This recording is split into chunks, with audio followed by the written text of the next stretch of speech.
Then one day I get home on a Monday and she says, "Can we talk?" I laughed. I said, "This isn't happening. You're not doing this. No way." It was so deeply ingrained in my head that I always needed to be like this like macho man, that I needed to always be strong and big and fit, that it took something as serious as a back surgery to pull me out of it. Anytime he meets someone that's very awake and very enlightened, he loves to ask the question, "When did you suffer? And what did you suffer from?" And the reality is, for anyone listening that works out a lot for girls, you're gonna get more compliments from dudes when you start getting really fit. I promise.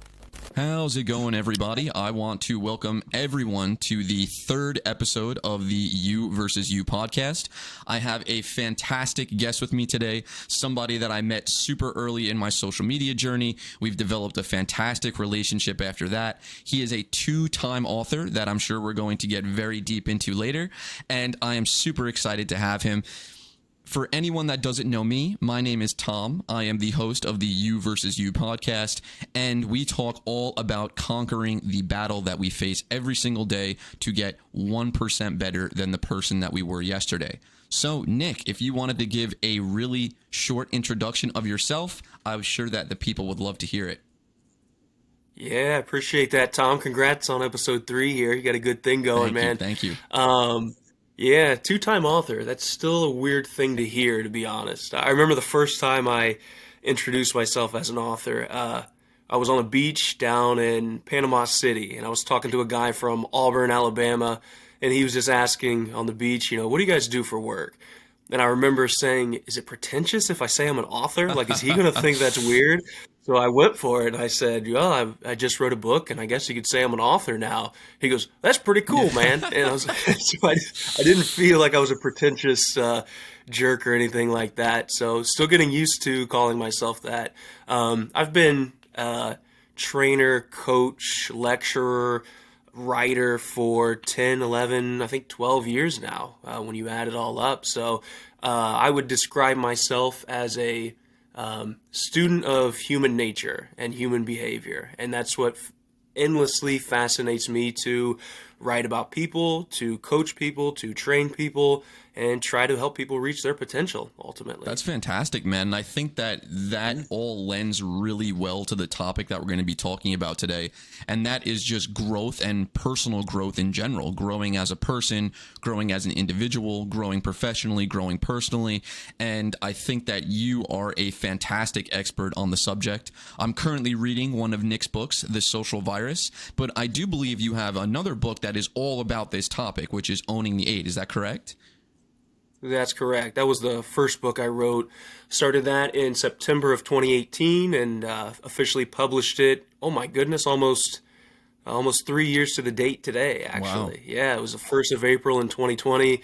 I got accepted by a few publishers and chose the route to self-publish that through Amazon KDP. Partly the reason I released that at this time, because 3 years ago we were in the thick of COVID, unsure what we were going to do, and everybody was wondering, what do I watch? What do I do? Where do I go? I'm like, hey, I got a book for you. Maybe you'll use this time to better yourself and read this self-development book. So it was somewhat strategic to release it at that time. Yeah, that's awesome. And I think that that's actually a really, really good segue into talking about the definition of personal growth. So what does personal growth mean to you? Yeah, I love that question. There's a lot of ways you can really dissect that. And a really popular one is saying, and I know you've used it before, Tom, but 1% better every day. Just little incremental steps to be a little bit better today than you were yesterday, a little bit better tomorrow than you were today. I don't think there's an ultimate magic formula, right? There are strategies you could take to personally grow, but there's no magic pill or magic bullet that's just going to get it done. You and I joke all the time about the cold shower threads and cold shower posts on social media. Like, that's not magically going to make you grow. It is work that you have to diligently put in. And I do think people grow two possibilities, right? We can evolve forward, or we could regress and fall backward. And if you choose to evolve forward and get a little better every day by, habits or implementing different processes to grow, then you'll see that. If not, life will throw wrenches at you and you're going to regress and you're going to fall into bad habits, poor patterns. You're going to lose your health because that's what we do as we get older if we're not paying attention to it. So you can evolve or regress. And ultimately, it's a decision we choose. Yeah, I completely agree. And my definition of personal growth aligns perfectly with that. Making the conscious decision to be that 1% better every single day. And I think that it's so easy right now with the way that we're constantly flashed with different advertisements about people who are overnight successes and people that are making millions of dollars online and et cetera, et cetera. Everyone that is not growing at 20, 50, 100% every single day, they think that they're standing still, right? And these were even things that I mentioned on the previous podcast about overcoming obstacles. It's like, even if you are moving forward at a really slow pace and maybe you hit a wall, maybe you hit that wall and you bounce back a few steps, you're only going to gather more data for you to be able to get around that obstacle. You're only going to be getting more data to get around that wall. And I believe people, or many people, think that personal growth is a linear path.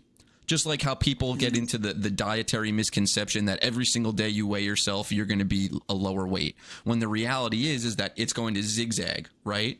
And that's the same exact way that personal growth is. It's never going to be a linear path upward. There's going to be cuts, there's going to be turns and everything. It's never going to be a just complete linear line upward. And yeah. Pertaining to your background and maybe even your earlier life, prior to becoming a father, prior to coming into the career that you have now, prior to being an author, were there any challenges that you faced that you can look at and say, wow, at that time, I didn't really notice all the growth that I was getting. However, now that you reflect back on it, you're like, oh my goodness, that helped turn me into the person that I am today. Yeah. In my first book, Own the Eight, I say just about everybody who really commits to growth has a kind of a BC and AD, right? And then the timeline of humanity you have, but for an individual, it's called before change, and then it's after decision, right? So before change, for me personally, I was probably, my goodness, it was 2015. I was 27 years old at the time, just floating through life. Had a decent career, but I wasn't really bringing the noise every day. Wasn't really a reader. I was exercising, but I wasn't really tracking my workouts and really progressing a lot. I was just kind of floating through, drinking beers on Friday, Saturday, Monday, Thursday, like probably more than I should have. And my conversations with people were shallow, gossiping about people just like a lot of average minds do. And I didn't want to have an average mind. But for me, it was a breakup that really changed my trajectory from the BC to AD moment. I just moved in with a woman I loved. We got a beautiful apartment downtown Indianapolis, and I felt like it was my first big step into adulthood, right? Because we were living together, then we were going to get a house together, then I was going to propose to her. Like, I saw that path throughout my life. Like, my future was, painted in front of me. Get home on a Monday after living with her for about a month, and she says, "Can we talk?" "Yeah, sure, we can talk. What's up?"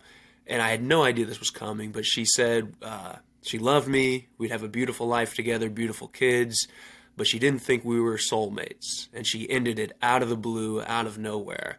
And I was like blindsided, like, this isn't happening. The denial stage of grief. Yeah, I laughed. I said, "This isn't happening. You're not doing this. No way." And I remember hearing a voice inside my head as I was all distraught and emotional and unsure what I was going to do next, because Tom, I didn't have a place to live. Like, I sold all my furniture and my bed when I moved in with her. But I remember thinking, this is going to be the best thing that ever happened to you. And I don't know where that voice came from. Call it divine, call it something in my conscious, but I remember feeling that way. But it didn't happen quickly. The next 9 months were brutal. Like, I tried to find a place to live, lived on couches with friends, and I realized that through that 9-month process, I didn't know what my values were. I didn't have any aims in life. I was just wandering. So that 9 months were pretty hellacious, trying to figure out what I was going to do. And for some reason, I remember an interview with Chris Martin. He was on Zane Lowe. I watched this YouTube interview. Chris Martin, lead singer of Coldplay, one of the biggest rock stars in the world. Like one of the, great singer, handsome guy. He's got the world at his fingertips. But he was talking about all the years prior to that interview when he was on top of the world, that he was going through life scared of life. And he didn't want to go through that anymore. And I remember that interview thinking, Chris Martin feels how I feel? Because that's what I'm doing. I'm going through life scared of it. And if Chris Martin, the rock star, could admit feeling that way, well, I could admit feeling that way too. So in that moment, I started to consume growth resources, and that really trajected my growth journey.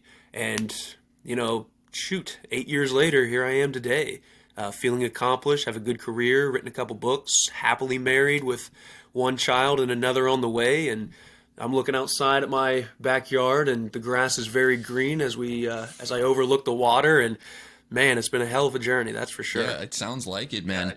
And genuinely, I love that you mentioned the traumatic life event, because it's so strange to me. Over this probably 4 to 5 month networking and social media and podcasting journey that I've been on, everyone that is successful, in my mind, in terms of personal growth, and I do feel that you are someone who is successful in terms of personal growth, always have some sort of traumatic life event that triggers that decision in their head to fully obtain and come into the person that they want to be. They're going through life not necessarily being the person that they want to be, or maybe they feel like they are, but then there's that one traumatic life event that triggers the true meaning in their life. And I'm a very analytical person, and I've noticed this time and time again, and it just makes me think to myself, it's like, how can somebody not have that traumatic life event happen and then go through that personal growth?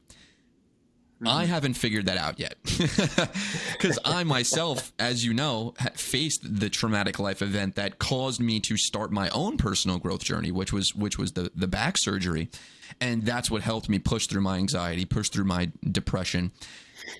Since you and I share that commonality, and you say that you had that really tumultuous 9-month period, over that 9-month period, what was the point in which you made the decision to stick to personal growth and come out of that dark hole? And how did you stick to it in the times that you felt like quitting? So the decision to pretty much accept or the decision to lead my life rather than accept it. Yeah, I would say exactly. The decision, when you made the conscious decision, like, hey, I'm at point A right now. I want to be at point B. I have to get to point B. And then when you were doing the self-discovery, when you were doing the journey, I'm sure you faced times in which you were like, holy crap, like this is hard. Maybe I don't want to do this anymore. How did you stick to it? Yeah, that's a great question. And I don't know if there was actually one decision point where I, made that. But I think it started with the initial commitment to really lean on fitness and health, to be honest. Because I do remember after that breakup, I went to the Major League All-Star game with my brother. It was in Cincinnati. And I remember having a conversation with him as we sat there and watched the game. And he said, is there anything you've always really wanted to do that you've never done before? Like travel, or at the time I didn't write yet, but he may have mentioned that. And I thought, well, like I'm pretty into fitness. I've been lifting and running for the better part of 7 or 8 years. I could really commit to that more and get really serious about that. And that's actually what I chose to do. I decided to run more, lift more, track my workouts. I got really dialed in with nutrition. I had like 7 small meals a day, high protein, high water. I was carrying around water jugs. I was that gym bro doing Nice. that, but it worked, right? It worked. So I think that was an initial decision that had a lot of impact on me, but I didn't realize how much of an impact it would have on me. And we can get back to why I think fitness is a key catalyst to growth. I love the point you just made about a traumatic event in the past. I think there's a lot of truth to that, and it's very, very, very rare for me to see someone who has committed to growth and changed their life without that traumatic event, just like you have. There's a pastor I used to listen to his podcast, and I love it when he's a guest on some of my favorite podcasts. His name's Rob Bell. And Rob Bell says anytime he meets someone that's very awake and very enlightened, he loves to ask the question, when did you suffer? And what did you suffer from? Because he knows someone who is very awake, very enlightened, very present, very kind, they've been through something. And he likes to pinpoint and find out where it was. So anyway, that's kind of I'm kind of on a tangent here. I apologize. I love that. Seriously. Yeah. Yeah, but fitness was the first one. And to my knowledge, your story too, fitness was the catalyst for your growth. Was that a conscious decision that you made, or was that something you kind of fell into? It was a conscious decision I made simply because, I accidentally clicked out, my bad. So we'll edit that out. It was a conscious decision that I made. However, fitness was always a part of my life. The problem with fitness with me was that fitness was a very toxic part of my life. I always looked at fitness as a point of validation. So if I wasn't benching a certain number, if I wasn't squatting a certain number, if I wasn't overhead pressing a certain number, I based my entire self-worth on either the numbers that I lifted or the way that I looked, which created this really bad psychological and mental relationship with fitness. My physical health was on point, but my mental health as it pertained to fitness was horrid. That then led to the eventual back injury, which then spiraled into the herniated disc, which then spiraled into the car accident, which spiraled into the back surgery. However, when I had the surgery, I then realized, and it took something, because it was so deeply ingrained in my head, I was working out seriously for anywhere from like 7 to 8 years since, my senior year in high school, always doing powerlifting, always doing something competitive. It was so deeply ingrained in my head that I always needed to be like this like macho man, that I needed to always be strong and big and fit, that it took something as serious as a back surgery to pull me out of it. And quite frankly, I know that there's tens of thousands of people that probably suffer the same exact thing that I did, which was like things like body dysmorphia, right? Never feeling like you're big enough, never feeling like you're lean enough. Mental, I guess you could say mental strength dysmorphia, never feeling like you're strong enough. When in reality, if you bench 225, you're probably in like the top 1.5% strength in the entire world, right? So that is a little bit of a tangent, but yeah, I would definitely say fitness was a great catalyst from when I finally had the mental switch to go from having a toxic relationship with fitness to having a much more healthy relationship. Like using fitness to be healthy rather than using fitness to have vanity, if that makes sense. Oh yeah, absolutely. And then also, I do want to double back on the point that you were talking about before, like the traumatic life event. And I love that quote that pastor said. When you see someone who's really enlightened or someone who's very forward thinking, it's like, when did you suffer, right? And I always think about this, even on my own time, if I've never actually articulated this on Twitter or social media platforms. There really is this huge concept of yin and yang in life, right? If anytime you over push the good side of things, like oddly enough, me and you were talking about in our little pre-recording, when you eat a lot of really good and like hearty food, right? You then face the yin and yang of the situation. The next day you probably feel like crap, right? So It's the same. I think it's the same thing when you have something like a traumatic life event. Sometimes it doesn't always work out for people. I can openly admit that. But when you go through that deep suffering, there's always going to be the eventual bell curve back up. When you finally make that decision to shift and then use that deep dark time as an asset to propel yourself forward. Is that something that you would agree with? Thinking that, there's darkness that comes, but then there's going to be much more light on the other side?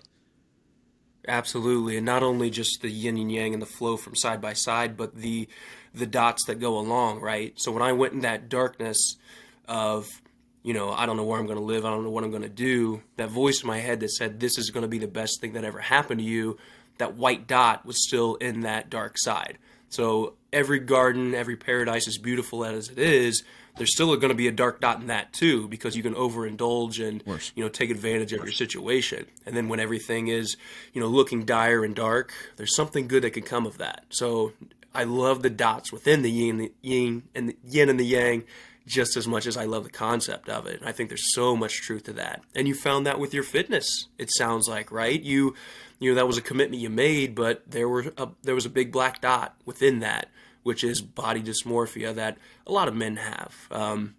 Women too. I'm not dismissing that, but I think that's one reason I started lifting and working out years and years ago, was because I was scrawny, a $145. I went to a major Big Ten university at IU, and there were some big dudes there, and I felt small. So I can relate to that, Tom. I really can. And I think that a lot of people can relate to it, right? It's like we go through life so often. Excuse me. We go through life so often comparing ourselves to people who very likely have no regard for us whatsoever. They probably don't even know us, right? I always say this is the massive fallacy of Instagram, right?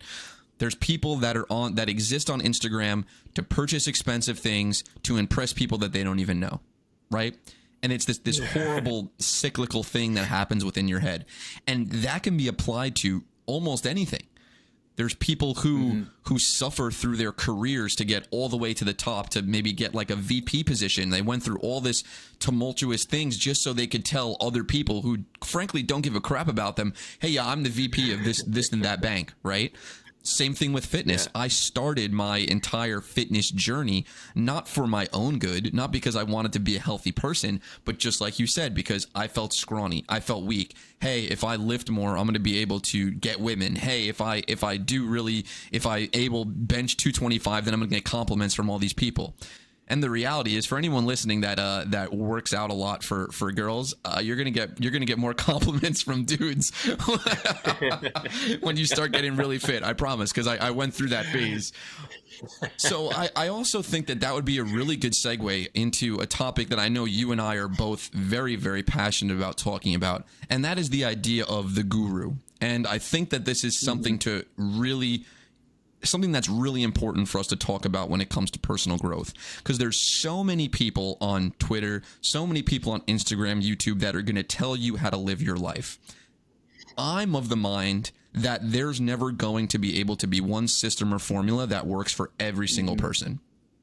Is that something that you would agree with? I do, absolutely. There is no one size fits all. And as I said earlier, there's no magic bullet, right? So anyone who says, you'll change your life if you just meditate, if you just start pushing heavy weights, if you just take cold showers, cold showers, it's not really the way, right? Those things have their merit and they have their value as you do those along the way. But it's tricky. It's tricky with the gurus. I love Twitter, and I also have a love-hate relationship with Twitter.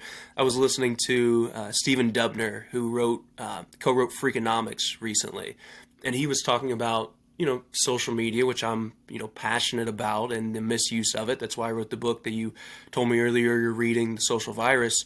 There is very much a Dunning-Kruger effect, and for those of you who don't know what the Dunning-Kruger effect is, it's the people who know nothing about a subject. They admit they know nothing about a subject, so they're not going to chime in. People who know a little bit about a topic or a subject, they're the ones who think they're experts the most, so they're going to shout the most, post the most, be adamant that they know what they're talking about the most. Then you have the experts who know a lot. They are very aware that even though they know a lot, they don't know everything. So they aren't the ones posting a lot either. So my example of the Dunning-Kruger effect is you go to a Super Bowl party, right? The people who aren't really going to say anything as they watch the game are the people that are just there for the nachos, there for the wings. They're just there to hang out and see some friends, right? They don't care what's going on in the game. Someone who knows a lot about football, they're probably not going to shout at the TV either when a play goes wrong, because they understand why a coach would have made that decision or why a player would have done something. It's the casual football watcher who's most angry at the TV, most upset. They play some fantasy football, so they know a thing or two about football. They're the ones that are most upset. And I do think Twitter, Instagram, Facebook, LinkedIn, the people who post the most are not the experts. They're the people who have a little bit of awareness about something. So I think they maybe post too much. And when they post too much, and they're watered down content, but we as scrollers or receivers and consumers of that content, we see all that all the time coming from here, there, everywhere, and we get a little overwhelmed, and I think we get stagnant with the growth. So as much as I appreciate a lot of people who are on Twitter trying to make a difference, or on Instagram trying to make a difference and influence, sometimes I wonder if we need to take a step back. And I think most of all, consumers, people scrolling through, really need to take a step back and not get so much analysis paralysis from everything that we're seeing and learning, because there are too many ways to go about it. And the more you consume, the more you're going to get stagnant and not take any of those routes. Yeah, I completely agree with that. And I actually never knew that there was a name for it. The Dunning-Kruger effect, is that what it's called? Yeah, two guys who pretty much coined that term. I don't know their first names, but Dunning and Kruger tag teamed that. That's amazing. Yeah. And I always have this idea that I always perpetuate and I talk about. And that's the idea that you don't truly start to obtain knowledge until you can finally admit that you know nothing. And Brilliant. I think that there's so many people on these various social media platforms that, just like you said, they have this little piece of knowledge and they believe that they're experts and they can shout about it at the top of their lungs. I think a perfect example of this, I'm not going to say any names, I'm talking about in terms of experts, is someone like Andrew Huberman, which a lot of people look up to. Mm-hmm. Very, very research-backed, super duper smart guy, knows that he doesn't know everything and only talks specifically about the topics that he feels confident that he can give very good information about. Mm-hmm. He's not someone who's going to tweet 18 times a day about a cold shower, right? Even though he does talk about the benefits of cold showers, he knows it's not a cure-all, right? One thing that he does shout a lot about, which I completely agree about, is morning sunshine, because that's super important for circadian rhythm, super important for vitamin D, et cetera, et cetera. Don't want to get into that rabbit hole. But there's the casual guru, quote unquote, that consumes Andrew Huberman's content, and they think that just because they consume his content, they have just as much knowledge as he does. So they take this little tiny piece of information and then constantly talk about it. Some people build entire brands around it. There was one time I saw, if I'm not mistaken, it was a person that I actually know too, so hopefully when they listen to this, they don't know I'm talking about them. Andrew Huberman, I believe it was, posted something on his Twitter about eating food and drinking water and digestion, something along those lines. And then the person commented underneath it like, oh, you shouldn't drink water with meals because it dilutes stomach acid. And then he just got blasted by Andrew Huberman saying, like, there's absolutely no scientific consensus about that. That's not actually true. That's an old social media wise tale. And I think that's also a huge problem that we face. And this is going to all roll into the topic of personal growth. People see something on social media or they read about it somewhere. Maybe they see it on TV and they don't actually look to validate it. They see it and they think it's true. And that's one of the most common cliches, but people fall victim to it all the time. Mm-hmm. So my question to you about this when thinking about personal growth is, how does someone who maybe is a little bit lost or wants to go on this personal growth journey, how do they weigh the gurus versus the actionable advice? Because some of the stuff they say has validity to it, but how do you create that filter to get past it? Yeah, let's first break down exclusively with social media, right? And I think that's where we're going with it, because we do, as humans, consume an awful lot of social media and see an awful lot of noise right now. I guess my suggestion would be to check into the person, right? I mean, because you can easily click on Andrew Huberman and you can scroll through some of his work. You can Google search him and you can see his credibility to see what he does. I just talked about Stephen Dubner in the podcast I listened to. He co-wrote Freakonomics. He's been a university professor. He's had podcasts with highly reputable guests. Like, I think he does a podcast with Angela Duckworth, who is out of Pennsylvania. I can't remember which university, but she wrote the book Grit, which is a fantastic book. So when you have credible people bringing in credible people, having a good body of work, I think those are the people you want to listen to. I don't think I'm an expert by any means. I'm no growth guru, and I won't pretend to be. But I will say I've put in the work enough to publish 2 books. So anybody who would look into someone like me, someone like you who hosts a podcast, and when you do write, Tom, you write threads on Twitter, you cite sources better than pretty much any Twitter user I know, and I greatly appreciate that, because to me, you are showing your credibility and you are showing that you're doing the work. And I love that. Both of my books, my first one has over 100 cited sources. My second one has 120 cited sources. So I'm trying to not just say it's me here giving my opinion, my thoughts, my guru-ness or whatever, but I'm trying to pull information from elsewhere and give that to you. And you can decipher who's doing that if you pay a little attention. So to your point, take all that stuff with a grain of salt, do a little background research. There are a lot of posers out there, and I certainly am not trying to be one. If someone wants to accuse me of one, hey, cool. Let's, DM me. Let's talk about it and let's see where. But I think you've got to do a research. Big time. I think that the research really is important, and there's definitely truth to what gurus and people that give advice say, but I also think that there's a part of a lot of people, and maybe even myself, that wants personal growth to be flashy, right? You want it to be 6 raw eggs in the morning with goat's milk and naturally picked forest berries, right? Yeah. That's all fine and dandy for making you seem cool and important, but the reality is that that's not what personal growth is, right? Personal growth is what works for you. Personal growth is you figuring out what you want to do to get, again, from that point A to point B. And I think that would segue really well into another talking point that I really wanted to bring up, is actually finding your purpose in life. There's a lot of people that are going to talk about, meditating for 4 hours to find your purpose, or sitting down and figuring out what your purpose actually is.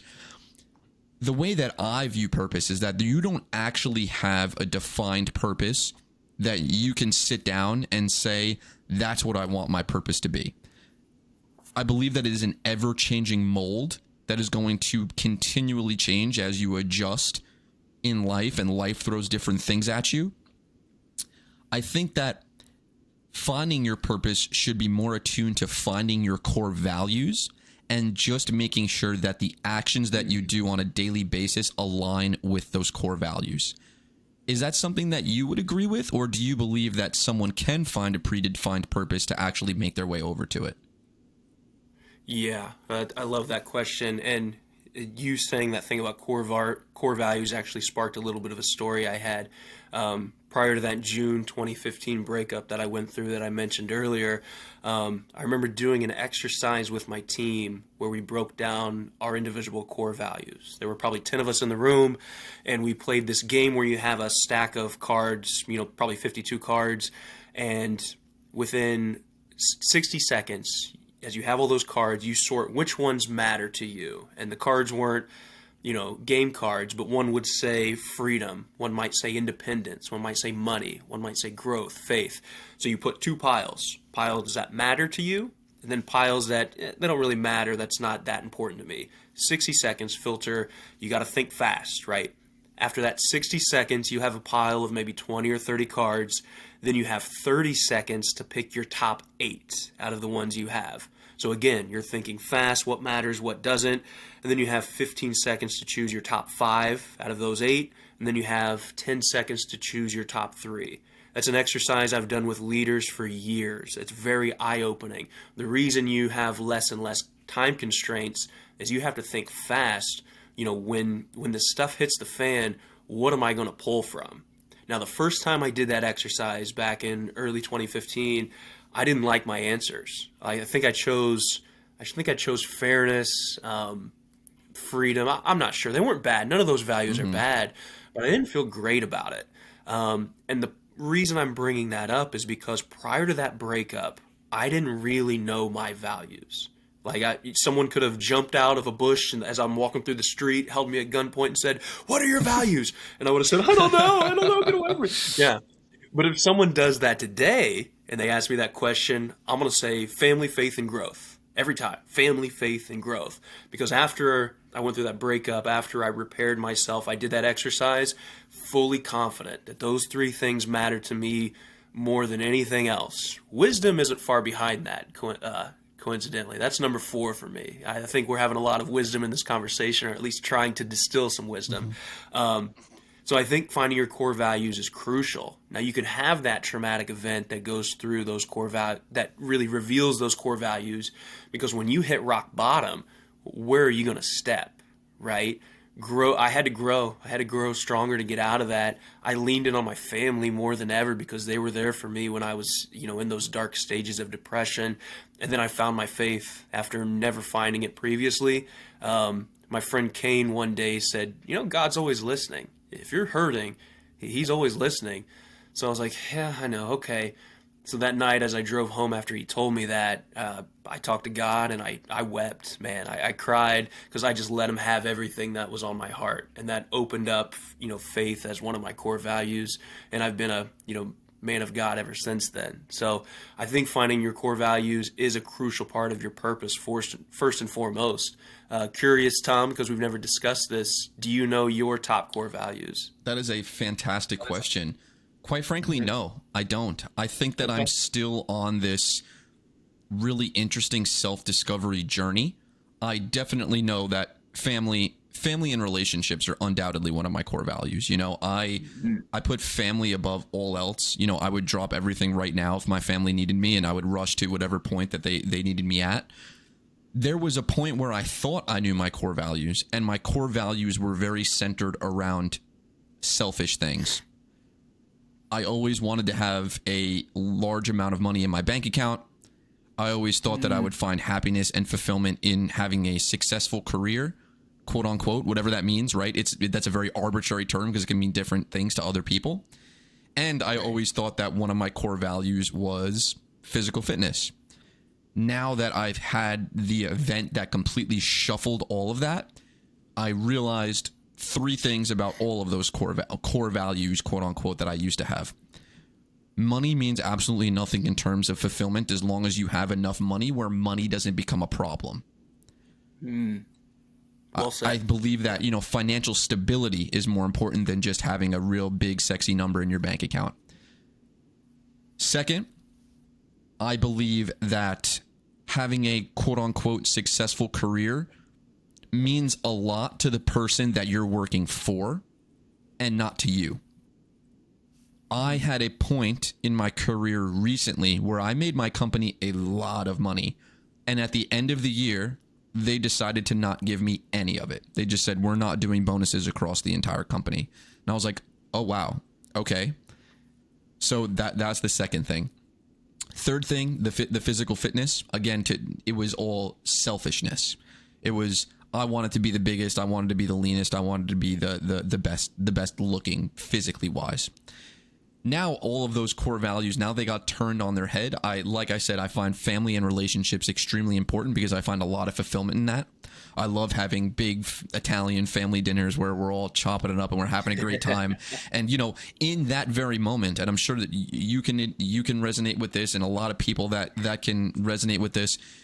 When you're at a big family dinner and everybody's warm and welcoming and you're having fantastic conversations, you're not thinking about money. You're not thinking about, oh my goodness, what am I going to be doing at work tomorrow? If you are, then you need to do some serious self-reflection and you need to figure out like what's important to you, right? Mm-hmm. And then on top of that, the physical fitness side, now I would change physical fitness to health.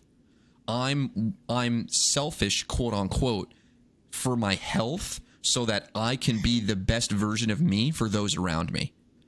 I don't want to have physical health problems that are going to prevent me from furthering my relationships. I want to fix my gut health so that when the time comes around that I want to go out to dinner with family or something like that, that's not something I have to worry about. I want to be physically fit with my mobility and my strength so that if I'm babysitting my soon-to-be niece or nephew, I can pick them up without a problem, toss them around, have a good time, right? So it's using those core values to fulfill my greater purpose and the things that I feel fulfillment in. I know that was a long and tangential way of saying I don't know right now, but I'm certainly figuring it out. Yeah, no, I think that was beautiful. And you kind of mentioned earlier, wisdom is taking a step back and admitting you don't know things. And often that is not knowing things about ourselves as well. I also like where you're at your stage of life, Tom, because you remind me of that excitement I probably had about 6 years ago when I was just deep into my growth trajectory. There's a line I once heard on a podcast by a lady named Sue Monk Kidd, and she said, "There's no place more alive than on the edge of becoming." And you are on the edge of becoming something great. That's why you got on social media to do some good. That's why you're launching a podcast. So I think over these next 3 to 6 months, with your hunger, tenacity, the effort you're putting in, I think you're going to discover a lot about yourself, man. It's going to be pretty exciting. Yeah, I'm super excited, and thank you so much. I really appreciate that. I do find it really exciting, and I love the fact that I have started on social media and I've started this podcast, having these great conversations with people like yourself, because I'm looking at all of this now as 10 years from now, I want something to look back on that documented this journey that I'm going through. I'm not looking at this as a full-time career. If I can make money off of it because I'm extremely passionate about it, that's fantastic. But the whole reason I started this podcast, the whole reason I started the Brain Battery on Twitter was to share my learnings that I am currently learning through my journey. I believe that the greatest teachers are still learning and the best healers are still healing. Anyone that, again, pretends to know it all is not somebody that you should be looking to for advice. You want the student of life to be your teacher. And that's why I find people like yourself to be very inspirational, to be people that I look to for my forward journey, because I know for a fact that you're not someone who pretends to know it all and you're figuring it out as you go along, just like I am. And I think that I think that a lot of people have a negative connotation about figuring it out. You know, everyone thinks that they're going to become 21 and suddenly they're going to realize and know how to be an adult, right? But that's the Right. furthest thing from the truth. The reality is that the minute that clock ticks over, you know nothing. You can pretend to, but you're certainly going to be figuring it out as you go along. And there really is, there's so much beauty in the journey that we ignore. And a core reason, again, as to why I started this whole journey was to see the beauty in the journey. I actually went through an entire month, which was last month. I'm going to be writing about this, that I journaled every single day and night for the entire month of March. In the beginning, it felt like a chore. The first week, I was like, oh my God, I have to wake up 20 minutes earlier to write in this stupid journal. Oh my God, I have to shut off everything to write in this journal at nighttime. Then I started to get into the second week and it started to become less of a chore. Then I started to get into the third week and I started to realize, I was like, wait a second, like now as I'm going through life, I'm seeing things that I'm grateful for. I'm like, wow, like I'm going to write about this later. And it just let me be more present. And that's actually a topic that I wanted to bring up quickly. Is there a validity to being present for personal growth? Not always forwardly thinking about personal growth, but thinking about personal growth in the moment that you're living. Does that make sense as a question? I believe so, yeah. And, in my first book, Own the Eight, chapter 1, I do an introduction and just kind of talk about how we become who we are. And then I bluntly say, and I do want to throw this in right here, the self-help industry gets a bad rap, and it's actually one of the reasons I wrote that first book, because there are so many books that are really rah-rah and just believe in yourself and take chances and girl, just wash your face, and I don't like that stuff. So I flat out say in the introduction of my first book, I'm going to give you all the self-development tools that I can give you, but if you don't take any action on this stuff, you're wasting your time. So, and that's a big thing, right? You can read James Clear Atomic Habits, but if you have no intentions of applying, you're having a good time reading James Clear, and you're going to tell people I read that book, but you're not really going to change your life. So that's a big thing. But chapter one is mastering your emotions and being present. Because I do think once you learn how to be present and let your mind breathe and turn off the incessant chatter that comes naturally with being a human being, then you could start to really grow. Because you can step back and observe the show rather than always, running around the show and thinking, I got to do this, I got to do that, I'm missing this, and that anxiety that builds in your head. We can turn off that tap if we learn how to be present. I think two books that really changed my life. One, The Untethered Soul by Michael Singer, which I read probably in about 2017 when I was on that growth trajectory. Really makes you realize we overthink a lot of things, and we're pretty much on this spinning rock with billions of miles all around us, and we're worried about belching in public and what people are going to think of us. Like, we can tone it down a little bit, like just enjoy the ride an awful lot, just see things, appreciate things, and realize that most people don't really look twice at us or care too much about us, and that's really freeing. And then the other one I read was Eckhart Tolle's The Power of Now, which really talks about how to be present and the value of being present and learning how to feel the energy of everything all around you when you turn down the noise in your head. So I really firmly believe being present is, again, there's not a magic bullet and there's not one answer, but if you can learn to be present, you can unlock a lot of growth around you. And I think that being present in general is not only important for personal growth, but it's important for mental health. And I can't remember the person that said it. This is not an original thought of mine, but the whole concept was there is no moment that exists besides right now. So the very moment that you're living in, the future doesn't actually exist until you reach it.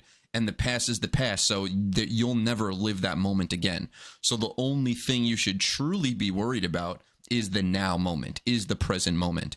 Thinking ahead is just going to cause anxiety. Thinking in the past is just going to cause depression. So that was a really interesting concept, and I think that all ties really neatly back into the concept of you versus you, right? The self-help industry, just like you said, it gets a bad rep because it's so rah-rah, and a lot of the books are always saying certain things that you need to do. But the bad rep comes from the people that read the books but don't actually do the challenges and the obstacles and push their own boundaries in the way to actually take that actionable advice. At least that's where I believe it comes from. And you versus you is all about embracing the challenges and pushing the boundaries to make sure that you get past that person that you were yesterday. Sometimes you don't even have to think about who they are. If you're not thinking about who they are, then you're probably getting past that point and growing individually. I also really would love to hear maybe some of the current projects that you're working on and some of the endeavors that you have coming up. I remember, well, actually, I don't want to say it, but I know that you have some things that you're cooking up that I would love for you to talk about. Yeah, other than a second child that we're having here in June. So yeah, that's one. Two things, well, three things right now. May 1st, I'm going to launch a newsletter, which I'm very excited about. That's going to be along the concept of three pillars: writing, branding, and building. Because I am passionate about writing, and I want other people to, write as well. Tom, you mentioned, 10 years from now, you want to be able to look back on a period of your life and it be documented, essentially. I think that's what my books currently are, as I've written two, and have started working on a third actually, which I'll get to in a moment. But I can look back at 2020 and releasing the first book of Own the Eight, and I can think about the 18 months I took to write that. Anytime I want to read that, I can think about releasing it and everything I learned in the publishing process as I got accepted by publishers and chose not to go that route. And I have a lot of guidance for other people who wish to have that. Same when I started writing The Social Virus in 2020, it took me 2 years and I released it in July of 2022. Like, that was an extensive period of my life where I worked on that too. So, I once heard Kanye West say after he wrote, and Kanye West is not a popular dude right now, so I probably shouldn't even reference it. But after Graduation came out, back when old Kanye was awesome. Right. Back when he was on his meds.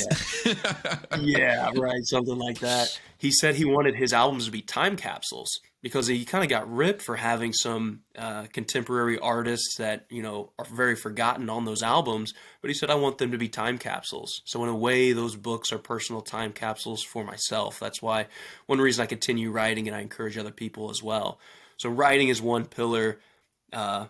Branding is another, because we know we're in the age of personal branding and building a social media platform to, you know, influence other people. I hate the word influencer, but we are influencing and trying to lead people to have better lives. And the last one is just overall betterment. Personal growth is a core value of mine. So how can I take everything I've learned throughout my life and help other people grow as well through that newsletter? So that's a big one. And I know you've got your newsletter as well, so I'm excited to hear some ideas from you. Yeah, in that process. absolutely, man. I promise I will be your first subscriber the minute that comes out. I think that's a medium that you will absolutely crush, because you have a great way of, which is something I'm trying to work on, quite frankly, and taking the spoken word and putting it into a actual tangible piece of writing for it to flow very nicely. And I'm working on that. My writing style is very like short and punchy, just kind of like when I'm talking, and figuring out how to make that flow nicely and still be short and punchy while getting over to a conclusive point is something, again, I'm working on, but I think that you're very good at. So I cannot wait for that newsletter to come out. I would also ask you, as a final thought and ending question, you say that growth is one of your core values, and I absolutely love that. And quite frankly, I think that it's starting to shape up to be one of mine. But how do you continue to shape your personal growth as you're going along this crazy journey of life? How do you find time to focus on personal growth when you're someone who's extremely busy, you have a kid already, you have another one on the way? What is your process? If you had to break it down, and this is going to be a really overarching question, so you don't have to have a very complete answer. What is your process to make sure that you're finding time for your own personal growth? Because I think a lot of people use and I hate to use the word excuse, but I think it may actually be a slight excuse, that they don't have the time, right? Like, oh, I want to better myself, but I don't have the time. How do you find the time? Because you're very clearly an extremely busy man, author, father, working man, coach. How do you do it? Mm-hmm. Yeah. So I'm gonna say what works for me, and once again, this may not work for everybody, but in a way it might.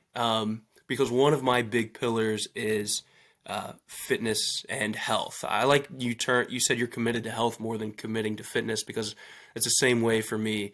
And I got this idea from Tony Robbins a few months ago, was on the Ed Milet podcast. And he said, if you want to really change your life and grow, the first thing you want to do is dedicate yourself to health and fitness. And never realized that, but two of the hardest points of my life were breakups. One was right out of high school, went to college, Big Ten University, 40,000 people, got my heart shattered, and I'm like, oh my God, what am I going to do? I feel like a number here at this large campus. So I really poured myself into fitness. I started running a lot, run 5 miles on a, given afternoon, just rip it off like a Band-Aid. And then I started lifting weights for the first time in my life. And then, as I said, with the breakup I had in 2015, I really committed myself to fitness and did the same. You mentioned depression and anxiety. What do those two things have in common? Little hope for the future, right? If I am depressed and, I hate my job, well, I don't have this future that tomorrow is going to be better. Or if I'm anxious because, I hate my boss, I don't want to get yelled at, my future looks very bleak, right?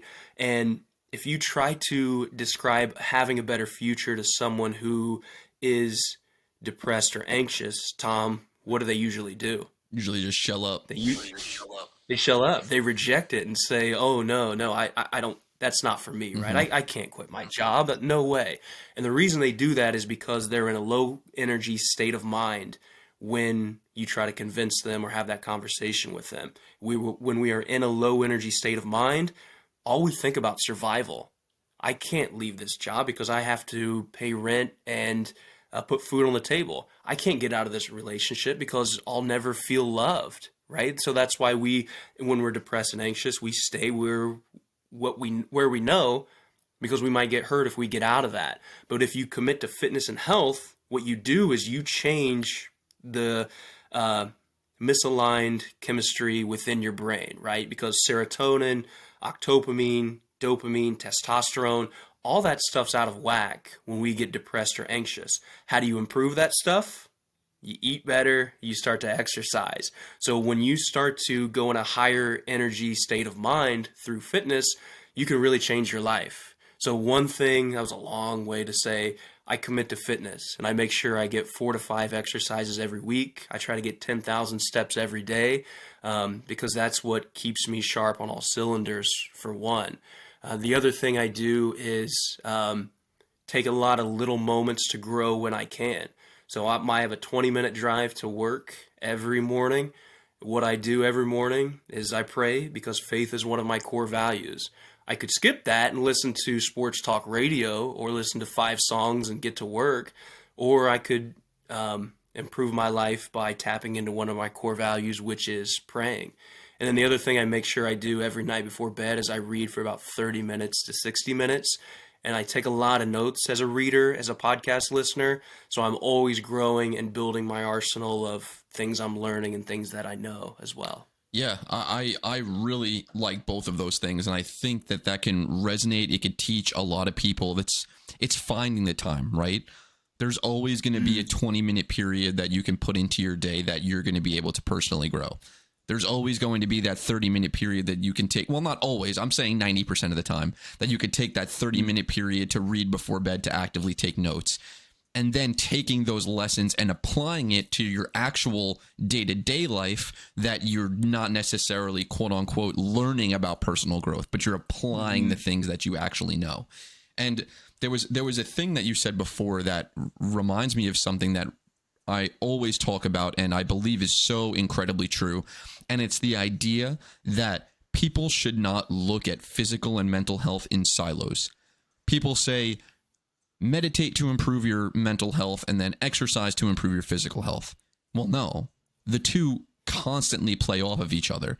If you do not have one right, the other one is going to suffer as a result of that. If your mental health isn't right, you're anxious and depressed, what do people typically do?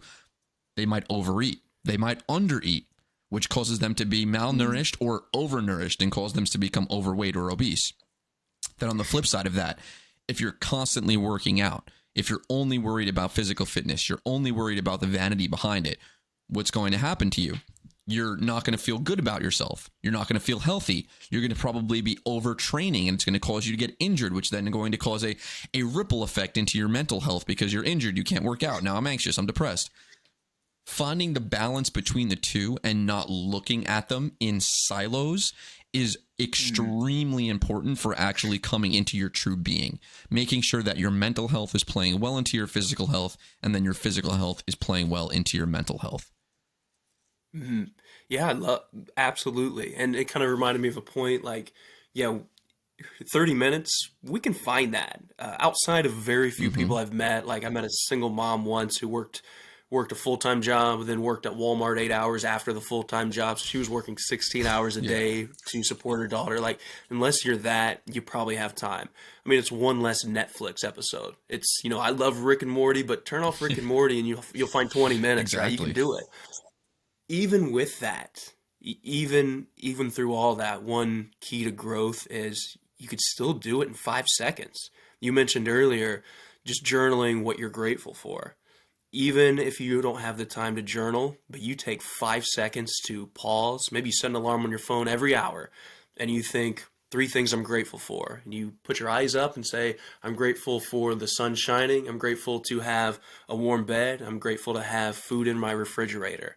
In that 3 seconds, 5 seconds, what you did is you activated your reticular activating system, which is the point of your brain where you start to see one thing and you notice it everywhere, right? I listened to the conversation you had with Josh recently, the podcast, and I think he didn't mention the reticular activating system, but he mentioned when he joined the Army, Marines, or whatever it was, that when he thought about it, he started seeing that everywhere. The blue car example. Like your brain thinks about blue cars, and then all you see is blue car, blue car, blue car.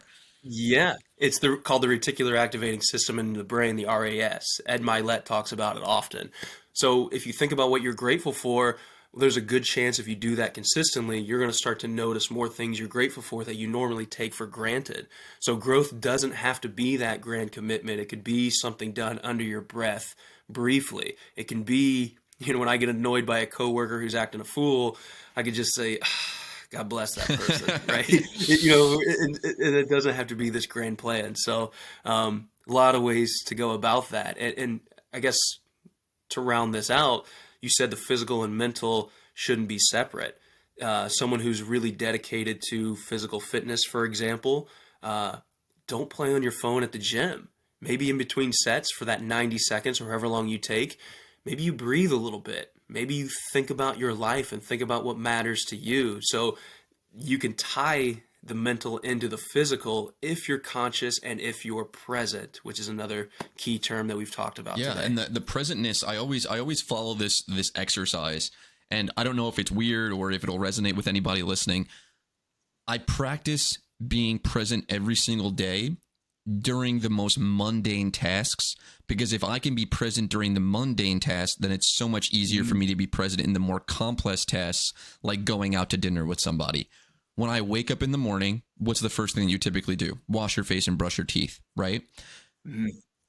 Typically, old Tom would be thinking about, oh, my commute to work. Oh, there's probably going to be traffic today. Oh, there's going to be this. When I get to work, I have to do this. I have to do that. I have to talk to my CEO.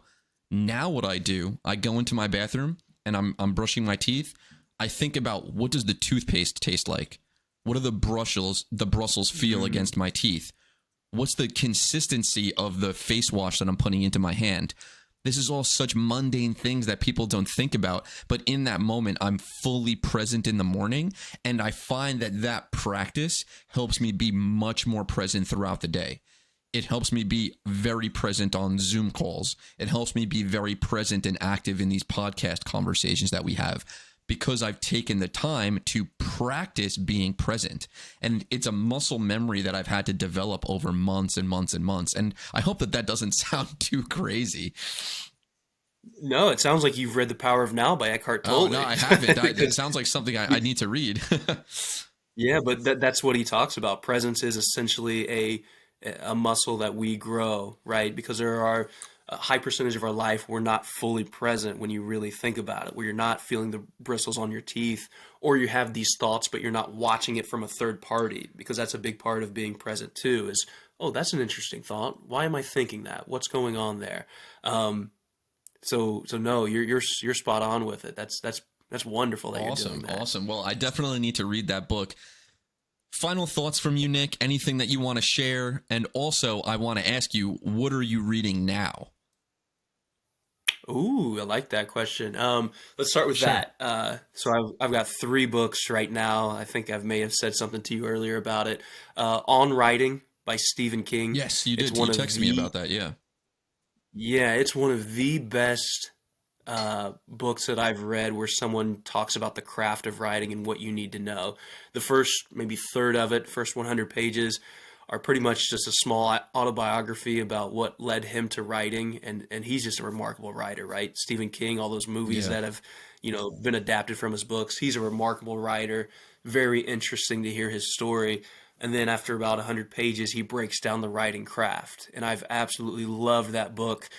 The best books for me are books that take me 6 to 9 months to read because I Wow. study them Wow. slowly, and I mean that. I'm also reading Dave Grohl's The Storyteller. Dave Grohl, the lead singer of the Foo Fighters, former drummer for Nirvana. He's such an interesting dude, and he does a good job at telling stories of his life, career, music, fatherhood, and all that. So I've been reading that one slowly as well. And then recently, I've been given a book by a coworker, Tyler Trent. Does that name sound It does familiar sound to you, familiar. Tom? He was the kid at Purdue University who had bone cancer years ago, and he wrote a book about his experience getting bone cancer when he was 14 or 15 years old, how that shook up his life, how that solidified his faith when he leaned on faith during those moments the most. He predicted famously When Ohio State was a number two team in the nation near the end of the season, Purdue was like a 4-5 team. They weren't very good. He confidently said Purdue's going to win this game, and he said why, and that really boosted him. But I think last I read the book that he wrote called The Upset, and he died maybe early 2020. I think January 1st, 2020. But that book's raised $2.6 million to fight childhood cancer. Wow. So his story is remarkable. It's called The Upset. I would highly recommend anybody to read that. So I always try to read books about bettering my life and strengthening my faith, and those are 3 books that are doing that. That's for sure. That's awesome. I really need to check that book out. You said it was called The Upset?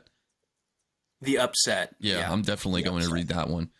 Well, Nick, thank you so much for joining me today. I think that this was a fantastic podcast.